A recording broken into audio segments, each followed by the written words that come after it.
నమస్కారం భగవాన్ న్యూస్ కి స్వాగతం నేను మీ అనుష ముందుగా ముఖ్యాంశాలు అన్ని మతాలు శాంతిని నేర్పిస్తాయి సోదరభావంతో ఉండాలని బైబిల్ చెబుతుంది జిల్లా కలెక్టర్ జె వెంకట మురళి ప్రభుత్వ రాయితీతో ఇంటిపై సోలార్ రూఫ్ టాప్ నిర్మించుకొని విద్యుత్ బిల్లును తగ్గించుకోవాలి జిల్లా జాయింట్ కలెక్టర్ ప్రఖర్ జైన్ రైతులకు ఉన్న భూమి సమస్యలు పరిష్కరించేందుకే ప్రభుత్వం రెవెన్యూ సదస్సులు నిర్వహిస్తుంది తహసీల్దార్ మోహర్ కుమార్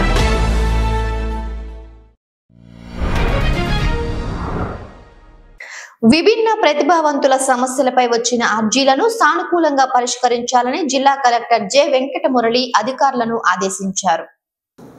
డిఎస్ఓ మరి పెట్టుకున్నాడు ఆయన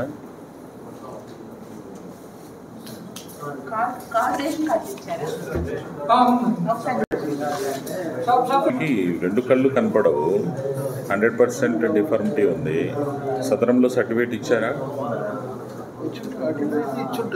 అలా కాదు కదా, ఇప్పుడు మన దగ్గరకు వచ్చాడు కదా, కనుక్కోండి.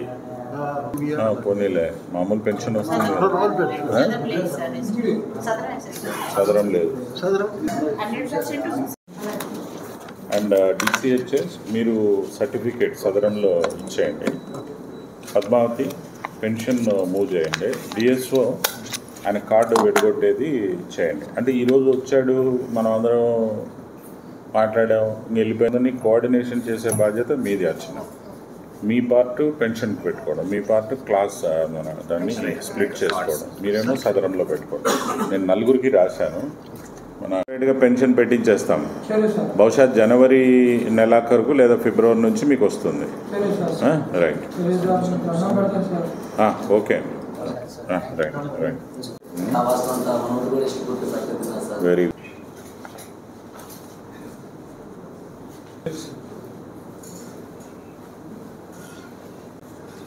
కిందికి వస్తాడా రాదా?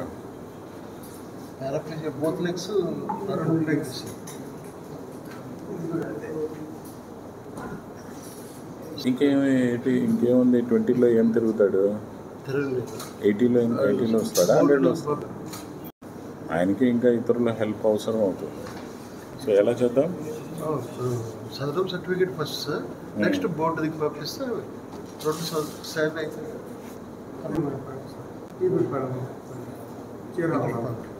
రిమ్స్కి రాసేసి వాళ్ళతో డేట్ తీసుకొని న్యూరో ఫిజిషియన్కి రిమ్స్ గుంటూరు ఒంగోలు రిమ్స్ చీరాల దగ్గర అంటున్నారు, ఒంగోలు పంపించేస్తే డేట్ ఫిక్స్ చేయించేస్తాం. ఆ రోజు వెళ్ళి న్యూరో ఫిజిషియన్తో ఈయనకి ఎలా చెప్తారు? వీళ్ళ నెంబర్ మా దగ్గర ఉంటుంది, రోజు కాంటాక్ట్ చేస్తున్నా. అంటే అతను ఇక్కడి నుంచి వెళ్ళిపోయిన తర్వాత ఎవరు కాంటాక్ట్ చేయక పట్టించుకోక మళ్ళీ ఒక నెల తర్వాత మళ్ళీ ఇక్కడికే వచ్చి అట్లా జరగకూడదు. It will taken care. వస్తుంది మీ విలేజ్ కూడా వస్తుంది, మీ హ్యామ్లెట్ విలేజ్ కదా, అక్కడికి వస్తుంది వెహికల్. అక్కడ మీకు నెల నెల కావాల్సిన మందులు మీరు ముందుగానే ఒక పేపర్ రాసేసి ఇచ్చేసేయాలి. నెల 5,000 రూపాయల మందులు మీకు ఫ్రీగా అందుతాయి. నా నెంబర్ ఇచ్చేయి బాబు, లేదా మీ నెంబరే ఇచ్చేయి. అందకపోతే నాకు ఫోన్ చేయండి, మీకు అందేలాగా నేను చేస్తాను. మీరు మీ పెన్షన్లో నుంచి మందులకి పెట్టకూడదు. మీకు ఏదైనా బట్టలు, భోజనము అలాంటి వాటికి పెట్టాలి. 1200 అన్ని మందులు ఉచితంగా వస్తాయి, మీ బోయినవారి పల్లకే వస్తాయి. ఓకే, ఏదైనా రికార్డులో రాసుకునేదో అలాంటిది మళ్ళీ నాకు తట్టగానే నీకు చెప్తాను. నా ఆలోచన ఇక్కడ నాకు అక్రాస్ అవుతాను.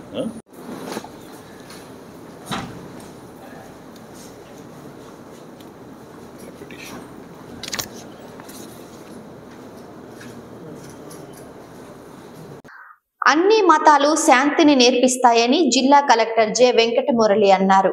జై భీమ్ జర్నలిస్ట్ ఫెడరేషన్ ఆధ్వర్యంలో రైలుపేటలోని ఎంఎస్ఆర్ కళ్యాణ మండపంలో సెమీ క్రిస్టమస్ వేడుకలను వైభవంగా నిర్వహించారు. ఈరోజు ఈ సమావేశానికి హాజరైనటువంటి అందరికీ క్రిస్మస్ శుభాకాంక్షలు తెలియజేసుకుంటూ ఈ కార్యక్రమాన్ని వేదిక మీద ఉన్నటువంటి ఆర్డీఓ బాపట్ల గ్లోరియా గారు, డిఎస్ఓ విల్సన్ గారు, అదేవిధంగా ఇక్కడ కూర్చున్నటువంటి అనేక మంది మీడియా సహోదరులు, బాపట్ల టౌన్ నుంచి వచ్చిన అందరికీ కూడా క్రిస్మస్ శుభాకాంక్షలు తెలియజేసుకుంటూ ఉన్నాను. ఇందాక వక్తలందరూ కూడా మాట్లాడారు, ఎన్నో విషయాల్ని మనకి తెలియజేశారు. మనం చూసుకుంటే భారతదేశంలో కానీ ప్రపంచంలో కానీ అనేక మతాలు ఉన్నాయి. క్రైస్తవం, హైందవం, ముస్లిం, బౌద్ధిజం, జైనిజం, సిక్, ఇలాగా అనేక మతాలు ఆవిర్భవించాయి. ఈ మతాలన్నీ కూడా ఆవిర్భవించి అభివృద్ధి చెంది ఈరోజు ప్రపంచ మానవాళి సుమారుగా 700 కోట్ల పైగా మానవులందరూ ఏదో ఒక ధర్మాన్ని ఆచరిస్తున్నారు, ఏదో ఒక మతాన్ని ఆచరిస్తూ ఉన్నారు. మరి ఈ మతాలన్నీ కూడా మత గ్రంథాలు ఉన్నాయి. మత గ్రంథాలలో అనేక విషయాలు నిక్షిప్తమై ఉన్నాయి. మనం చూసుకున్నట్టయితే ఈ మతాలన్నింటినీ కూడా ఒక పోలిక ఏంటి అంటే శాంతి, సహనం, పరమత సహనం, ఇతర మతాలని కూడా గౌరవించడం, మన మతంతో పాటుగా అహింస చేయకుండా ఉండడం, శాంతంగా ఉండడం, ప్రేమ, దయ, జాలి కలిగి ఉండడం. సో ఇవన్నీ మనకి మతాలు బోధిస్తూ ఉన్నాయి. మరి మనుష్య జాతి భూమి మీద మనం చూస్తే నేరాలు కూడా జరుగుతున్నాయి, ఘోరాలు కూడా జరుగుతున్నాయి. కేవలం చట్టాలే సక్రమైన మార్గంలో పెడతాయి, కేవలం ప్రభుత్వాలు మాత్రమే వీళ్ళందరినీ సక్రమైన మార్గంలో పెడతాయి అయినట్టయితే ఈ రోజున మనకి ఎక్కడ కూడా చిన్న క్రైమ్ కూడా జరగకుండా ఉండాలి. కానీ అలా లేదు. మరి మనకు ఎన్నో విషయాల్ని ఈరోజు చూస్తున్నాం. ఇవాళ సమాజంలో యూత్ని చూస్తున్నట్టయితే మనకు కొంత భయం కలుగుతుంది. వీటిని అడ్రస్ చేయడానికి నిజంగా చట్టాల కంటే కూడా ధర్మాలు, మతాలే ఎక్కువ పాత్రని తీసుకుంటూ ఉన్నాయి. నీవు ఏ విధంగా ప్రేమించుకుంటావో నీ చుట్టూ ఉన్నటువంటి మనుషుల్ని కూడా అదే విధంగా ప్రేమించుకుంటావు. నువ్వు ఎక్కడ కూడా హింసకి తావేయకుండా ఉండడం, ఒక ప్రేమని కలిగి ఉండడం. సో ఇలాంటి విషయాలలో చూసుకున్నప్పుడు బైబిల్ గ్రంథమైన, జీసస్ క్రైస్ట్ అయినా, ప్రపంచ శాంతికి ఈ మతం చేసినటువంటి గొప్ప విషయం ఉంది. ఈ మతం ప్రత్యేకంగా దయ, ప్రేమ, జాలి మానవుల పట్ల కలిగి ఉండాలనే విషయమే కాకుండా సహోదర భావంతో అందరం కూడా కలిసి ఉండాలని నేర్పిస్తుంది. మన అందరం కూడా ఇట్లనే కలకాలం అందరం కలిసిమెలిసి జీవించాలని, మన ఈ జీవన ప్రయాణాన్ని కొనసాగించాలని, అదేవిధంగా ఈరోజు ఇంత చక్కగా ఈ కార్యక్రమాన్ని ఏర్పాటు చేసినటువంటి మీడియా సోదరులందరికీ, అట్లనే ఇందాక ఒక మంచి పెర్ఫార్మెన్స్ ఇచ్చినటువంటి ఆ పిల్లలకి, వేదిక మీద ఉన్న పెద్దలకి అందరికీ మరొకసారి క్రిస్మస్ శుభాకాంక్షలు తెలియజేసుకుంటూ సెలవు తీసుకుంటున్నాను. Thank you. ప్రభుత్వ రాయితీతో ఇంటిపై సోలార్ రూఫ్ టాప్ నిర్మించుకొని విద్యుత్ బిల్లులను తగ్గించుకోవాలని జాయింట్ కలెక్టర్ ప్రఖర్ జైన్ ప్రజలకు పిలుపునిచ్చారు. ఏపీసీపీసీడీఎస్ఎల్ తరఫున వచ్చే అందరూ స్టాఫ్ ఎనర్జీ కన్జర్వేషన్ గురించి ఇప్పుడు చాలా టిప్స్ ఎస్సీ గారు ఇచ్చారు. అవసరం లేదు. మామూలుగా ఇక్కడ పాయింట్ ఏంటంటే మీరు అందరూ కొంచెం ఆలోచించిస్తే గతంలో మా బోర్వెల్ డెప్త్ అంత డెప్త్ లేదు. 10-20 మీటర్స్ 40 మీటర్స్ పైన 40 మీటర్స్ దాకా నీళ్ళు వస్తుంది. ఇప్పుడు మీరు చూస్తే డెప్త్ కొంచెం ఎక్కువగా కొంచెం డెప్త్ వెళ్ళింది. Similarly cyclone frequency, bad weather condition, unexpected weather conditions ఇవన్నీ క్లైమేట్ చేంజ్ వలన జరుగుతున్నాయి. క్లైమేట్ చేంజ్కి ఒక ముఖ్యంగా రీజన్ ఏంటంటే గ్రీన్ హౌస్ ఎఫెక్ట్. సో ఈ ఎనర్జీ కన్జర్వేషన్ అందుకని చాలా ముఖ్యమైన విషయం అయింది. స్పెషల్లీ మన జోగ్రఫీలో, కోస్టల్ టౌన్లో ఇవన్నీ చిన్న చిన్న స్టెప్స్ మనం అందరం తీసుకుంటే చాలా ఉపయోగం పడుతుంది ఈ విషయంలో. So once again I request everyone, మన స్టాఫ్, బాపట్ల జిల్లా ఇంకా కూడా ఎవరు వింటున్నారు అందరికీ ఈ విషయం చేస్తున్నాను. We should all be very sensitive about the energy use and try to take steps which help the environment. It will eventually help us only in the long run. మీ పిల్లలు, నా పిల్లలు అందరికీ ఇది కొంచెం ఉపయోగం పడుతుంది. Thank you. పర్యావరణం అందించేలా ఇంధన వనరులను బాధ్యతతో వినియోగిస్తాను. విద్యుత్ పొదుపును నా దినచర్యలో భాగంగా చేసుకుంటాను. సహజ వనరుల్ని రక్షించుకునే కాపలాదారుగా ఉంటాను. విద్యుత్ శక్తి ఏ రూపంలోనూ వృధా కాకుండా ఎల్లవేళలా జాగ్రత్తగా వ్యవహరిస్తాను.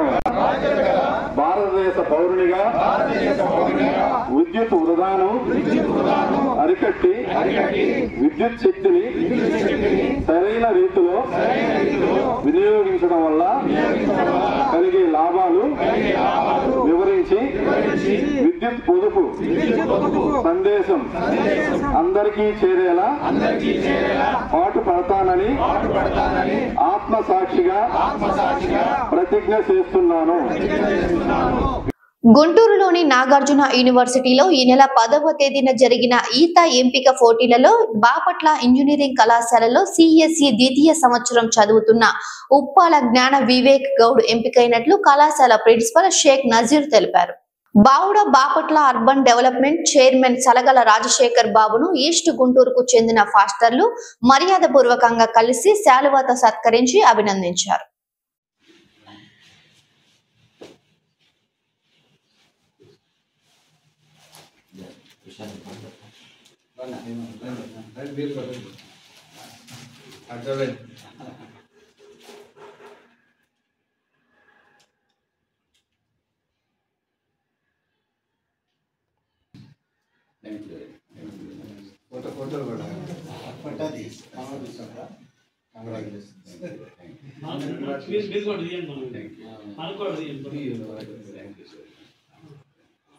పంతొమ్మిది 1983 నుంచి తెలుగుదేశం పార్టీలో క్రమశిక్షణ గల కార్యకర్తగా కొనసాగుతున్నానని, తన బిల్డింగ్ కు అన్ని అనుమతులు ఉన్నాయని బాపట్ల పట్టణ తెలుగుదేశం పార్టీ అధ్యక్షులు గొలపల శ్రీనివాసరావు తెలిపారు.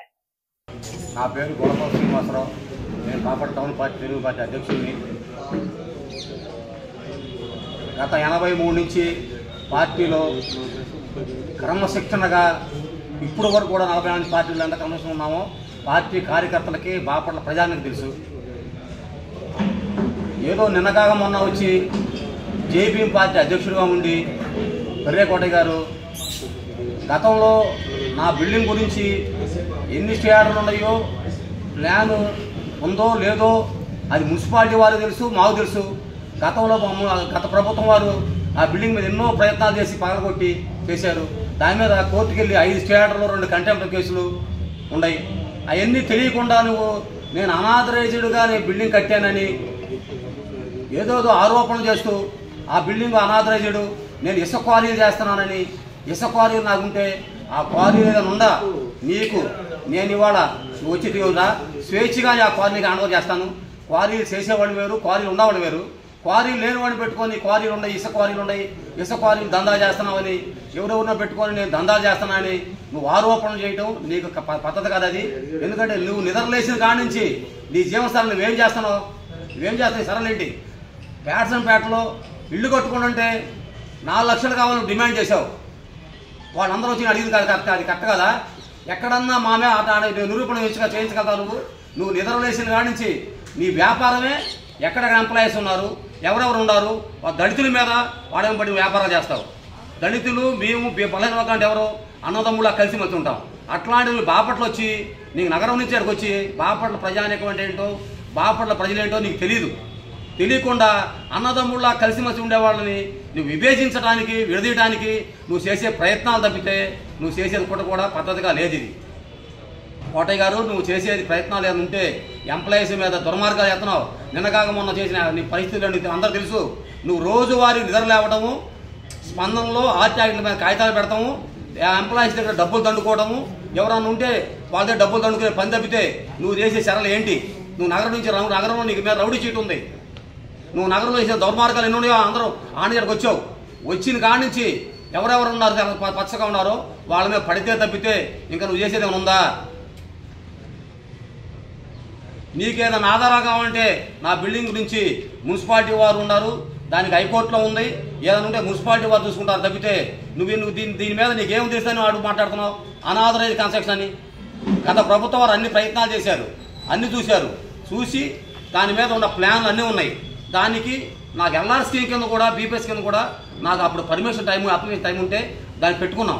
అది గత ప్రభుత్వం వారు దాన్ని రిజెక్ట్ చేశారు.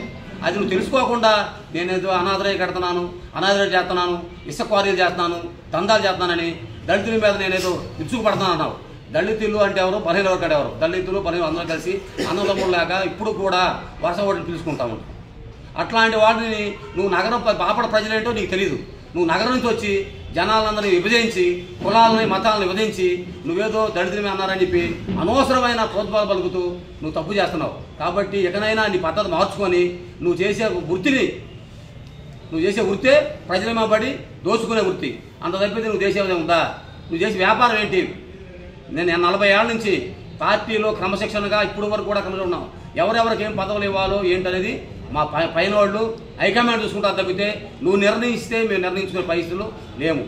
రైతులకు ఉన్న భూమి సమస్యలు పరిష్కరించేందుకే ప్రభుత్వం రెవెన్యూ సదస్సును నిర్వహిస్తుందని తహసీల్దార్ మోహర్ కుమార్ తెలిపారు. అందరికీ నమస్కారం అండి. ప్రభుత్వ ఆదేశాల మేరకు మనకి 6/12/2024 నుంచి జనవరి 8/1/2025 వరకు రెవెన్యూ సదస్సులు జరుగుతున్నాయి. ఇందులో భాగంగానే ఈరోజు చందోలి గ్రామంలో రెవెన్యూ సదస్సును నిర్వహించడమైంది. ఈ రెవెన్యూ సదస్సులో మొత్తం 34 అప్లికేషన్లు వచ్చినాయండి. ఇందులో క్యాస్ట్ సర్టిఫికేట్లు 5, ఇన్కమ్ 3, ఈడబ్ల్యూఎస్ 1, ఎఫ్ లైన్ కొలతలకి 2, replacement of passbooks 2, mutations 7, correction of passbooks 1, 1B 13, మొత్తం 34 అప్లికేషన్లు వచ్చినాయండి. ఈ మొత్తాన్ని మనము ఇచ్చినటువంటి స్టిపులేటెడ్ పీరియడ్లో మొత్తాన్ని కంప్లీట్ చేస్తామని తెలియజేస్తాం. ఈ రెవెన్యూ సదస్సులో ఏమేమి కార్యక్రమాలు జరుగుతాయి? అదేనండి, ఇవన్నీ రెవెన్యూ సదస్సులో వాళ్ళు ఇచ్చిన అర్జీలండి మీరు ఏమేమి చేయడానికి అవకాశం? అదేనండి, అన్ని పైన రెవెన్యూకి సంబంధించి 1B Adangal, mutations, other F line కొలతలు కానీ ఏమైనా ఉంటే చేస్తామండి. రెవెన్యూ సదస్సులో భూ సంబంధిత సమస్యలపై అర్జీలను త్వరితగతిన పరిష్కరించాలని ఎంపీటీసీ సభ్యులు తాండ్ర సాంబశివరావు అన్నారు. ఈరోజు కర్లపల్లెం మండలం నల్లమోతరపల్లెం గ్రామంలో రెవెన్యూ సదస్సు నిర్వహించడం జరిగింది.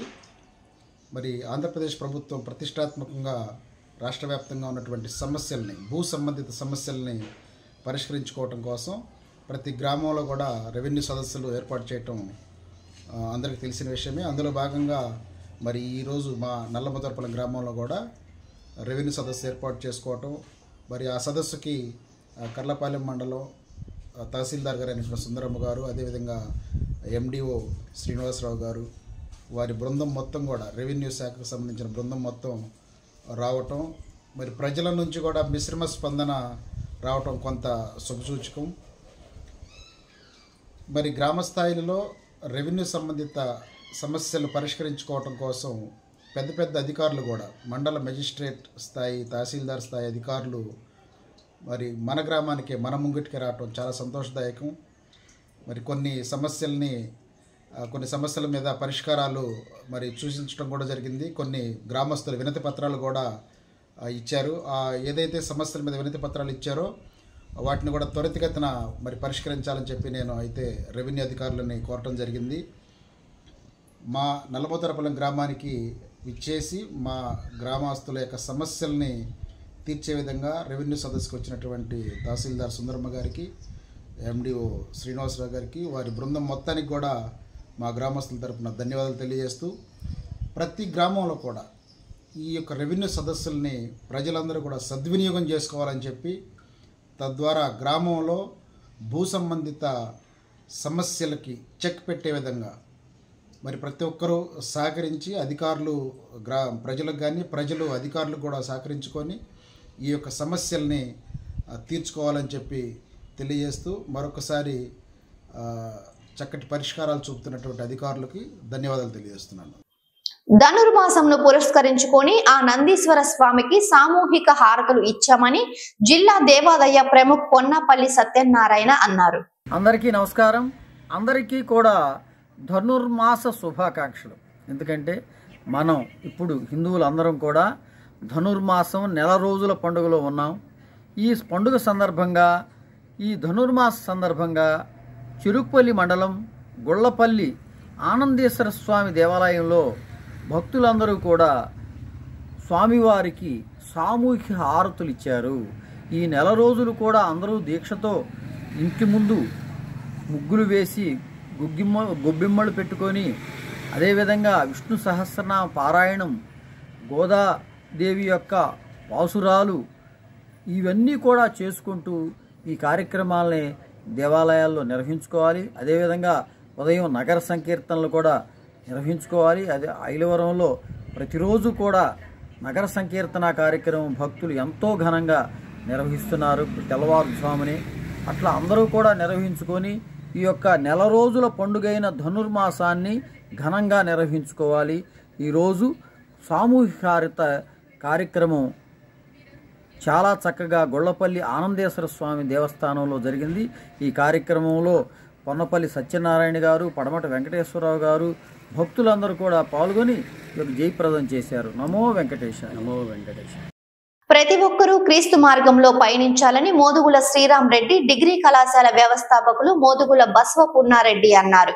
బాపట్లలోని మోదుగుల శ్రీరామ్ రెడ్డి డిగ్రీ కళాశాలలో సెమీ క్రిస్మస్ నిర్వహించారు. ఈరోజు మనం బాపట్ల ఎంఎస్ రెడ్డి జూనియర్ కళాశాలలో మరి ఆనవాయితీగా ముందుగా సెమీ క్రిస్మస్ సందర్భంగా మరి మిత్రులు, మన కళాశాల స్టాఫ్, విద్యార్థులందరూ కూడా కేక్ కటింగ్ ఏర్పాటు చేసినందుకు సంస్థ తరపున అందరికీ కూడా నేను మీకు కృతజ్ఞతలు తెలియజేస్తూ ఉన్నాను.